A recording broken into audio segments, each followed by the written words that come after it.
Nakatakdang pagbotohan ng Senator Judges sa Lunes kung papayagan ang pagbubukas ng bank at tax records ni Vice President Sara Duterte. Ayon kay Presiding Officer Cheese Escudero, kailangan pa nila ng panahon para pag-aralan ang mosyon ng pagpapasapina sa financial records ng BICE.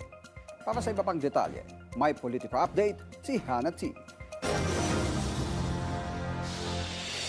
Majority wins pagdating sa kung dapat bang ipasabina ang bank records ni VP Sara.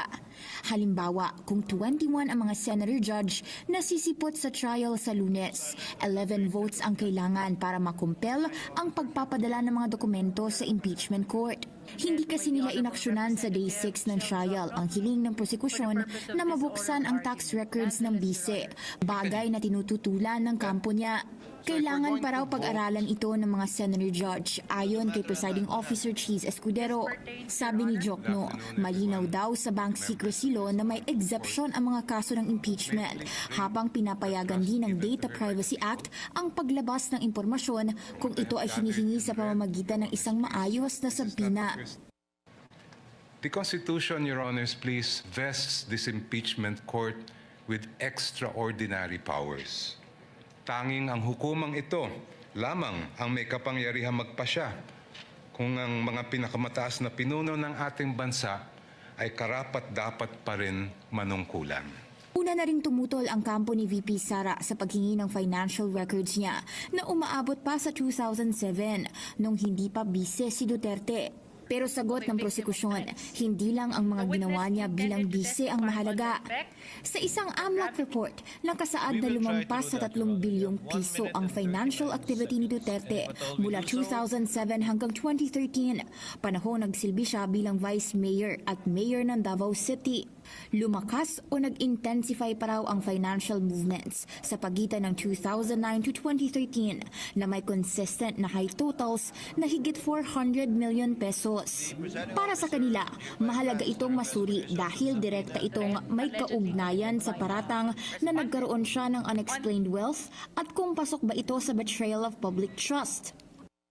Kailangan makita ng publiko at ng mga senator judge ang tunay na kulay ng vice-presidente at larawan ng kanyang buong pagkatao bilang isang lingkod bayan. If she amassed staggering amounts of unexplained wealth while she was a vice mayor and mayor, doesn't that say a lot about her unfitness to serve as a vice president? Dati na rin daw pinayagan sa impeachment trial ni dating Chief Justice Renato Corona ang mga ebidensyang nakalap bago pa man siya naging hukom. Pero sabi ni defense lawyer Michael Poa, may limits ang impeachment dahil hindi naman impeachable office ang pagiging alkalde ng bise dati.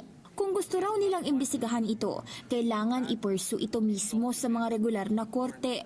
Dagdag ni Poa, while no one is above the law, entitled din ang bise sa mga proteksyong ginagarantiyan ng batas. Agad namang binati ni Presiding Officer Cheese Escudero sina Poa at Jokno dahil naging mahinahon at maginoo raw ang debate ng dalawa. Nang matapos ang oral arguments, nag-drop pa ulit ang prosekusyon ng mga tetestigo sana sa trial ng bise. Isa dyan ang taga-PNP na witness sana kaugnay ng mga firearms ng bise. Dalawang reporter, si Sheriff Abby Andres na sinapak daw ni VP Sara at iba pang mga witness para sa state of mind daw niya. Si NBI Director Melvin Matibag ang huling testigo sa Article 4 kaugnay ng threats ng bise laban sa Pangulo. May concern naman ang kampo ng bise kaugnay ng mga pahayag ng House Prosecution. Sabi ni Lead Defense Counsel Sheila Sison, iwasan ang mahahabang diskurso na tila may conclusion na raw sa kaso ng bise. Kung may manifestation, dapat derechahan lang umano. Para sa Politico Nightly, Hannah T. Billionaire News Channel.